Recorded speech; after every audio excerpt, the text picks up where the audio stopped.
সত্যি করেই তো ভিজে গেছে। কই গো, জামা কাপড়গুলো ময়লা হয়ে গেছে, কেচে রাখবে তো।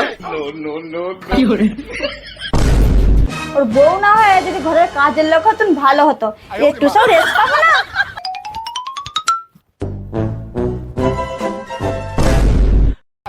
এই লোকটার পকেটে 1 টাকাও নেই, জামা কাপড় কাচবে না ঘরের ডিম কাচবে। যত দোষ এই আমার দিদিমাটা, বিয়ে দেওয়ার লেগে উঠে পড়ে লেগেছিল। বলে নাকি ছেলে সোনার কাজ করে, বাইরে থাকে, তোর কোনো কষ্ট হবে না, আর হাত খরচা তাহলে 1 টাকাও দেবে না।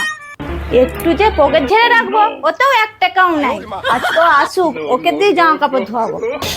এত গরম পড়েছে, আর একবার চান করতে হবে। এই মারা, ব্যাপারী ফোন করেছে, আর্জেন্ট কাজ ছিল। কি বলবো এবার, चाह কিছু একটা বলে दी। हेलो, हाँ सेठ बोलिए। आपका काम हो गया ना? वो हमारा घरवाली ने कपड़ा धो दिया था, इसके लिए आ नहीं पाए। हाँ, शाम को जमा कर देता। हाँ ओके सेठ, ओके।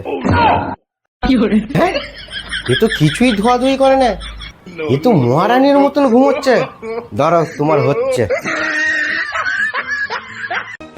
হ্যাঁ, তোমাকে কি বলে গেলাম? আজকে না আমার প্রচুর কোমরে লাগছে, তুমি একটু জামা প্যান্টগুলো কেচে নাও না। সত্যি তো? ঠিক আছে। বাঁচলাম। বড্ড কঞ্জুসগিরি করবে নয়, হাত খরচা চাইলে দেবে না, এবারে বজ কত কষ্ট করতে হয়। শালা কতদিন জামা কাপড় কাচে, বিয়ে করে কত কিনা করতে হবে। গিন্নির সত্যি কোমরে লাগছে তো না নাটক করছে, ওকে এবি টেস্ট করতে হবে। মাছ ধরার টোপ এটা। টুসে টুসে, কি হয়েছে? তুমি ভালো করে জামা কাপড়গুলো চেক করোনি? 500 টাকার নোটটা ভিজে গেল। হ্যাঁ, সত্যি করেই তো ভিজে গেছে। তোমার কোমরে আর লাগে না? লাগছিল, ঠিক হয়ে গেছে। আমি ওটা দেখছিলাম, সত্যি তোমার শরীর খারাপ কিনা। আমি জানতাম তুমি এরকমই কিছু একটা করবে। যাও, যে জামা কাপড়গুলো কেচে নিয়ে আসো।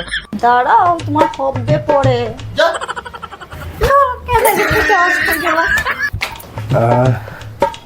এবি টেস্টটা তাহলে কাজে লেগেছে।